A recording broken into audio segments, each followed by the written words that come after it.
Most people have a purchasing process they think they understand. Like everyone else, after making a purchase, they go through the process of ownership, partial or complete.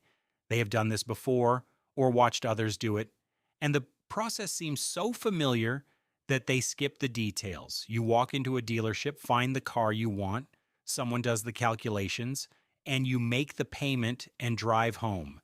It feels like the transaction is complete. It feels like a decision has been made. It feels like ownership has been acquired.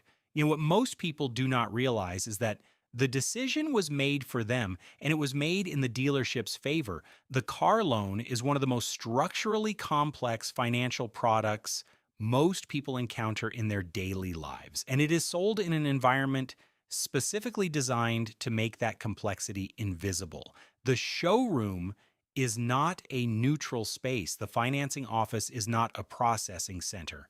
They are sales environments, and every element, the monthly payment framing, the extended loan term, the add-on products, the trade-in negotiation is optimized to extract the maximum from the buyer while keeping each individual transaction feeling reasonable. Welcome to 5-Minute Money. In the next 5 minutes, you'll learn one powerful idea that can change the way you think about money. If you find value here, subscribe for more. Now let's continue. The first mistake is focusing on the monthly payment rather than the total price. A dealer can make almost any car appear affordable by extending the loan term. A $35,000 car can be made manageable at $600 a month, or even more manageable at $400 a month over 84 months. The monthly payment seems low, but the total amount paid has increased. Most buyers celebrate the lower payment without calculating what it will cost them. They get caught up in the joy of driving home with that seemingly small amount coming out of their pocket each month. The first mistake is focusing on the monthly payment rather than the total price. A dealer can make almost any car appear affordable by extending the loan term.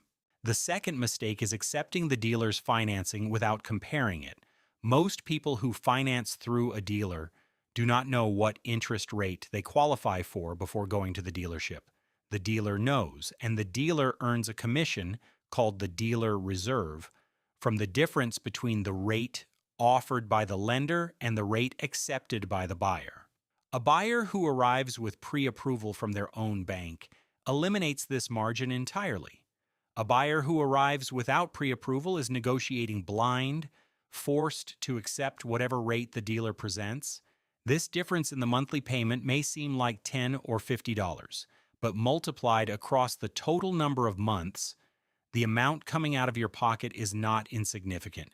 The third mistake is the trade-in. When a buyer allows the trade-in negotiation to happen simultaneously with the new car negotiation, the dealer gains the ability to move value between the two transactions invisibly.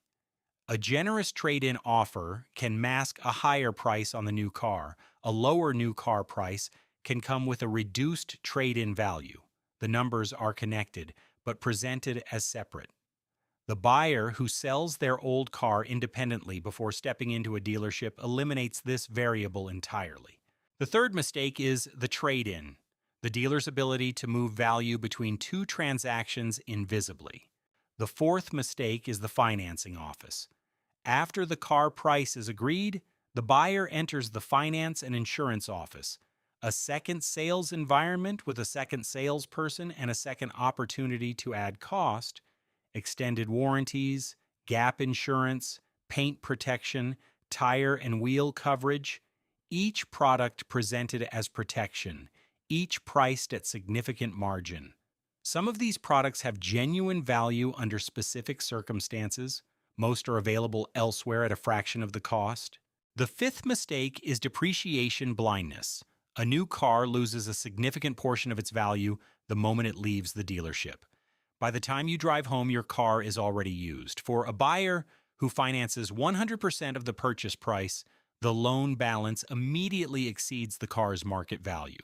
This gap, known as negative equity, means that if the car is totaled or needs to be sold in the early years of the loan, the buyer owes more than the car is worth. You are not just paying for the car, you are also paying for the difference. This does not mean financing a car is always the wrong decision. For many people, a reliable vehicle is a genuine necessity, and financing is the only practical path to ownership. But the difference between a car purchased at a fair price and one purchased at a significantly higher price is almost never about which car was chosen. It is about how the transaction was structured. The buyer who arrives prepared with a pre approval, with an independently assessed trade in, with an understanding of the finance office's products, pays a different price for the same car than the buyer who arrives relying on the dealership to explain the process. The car is the same, the transaction is not.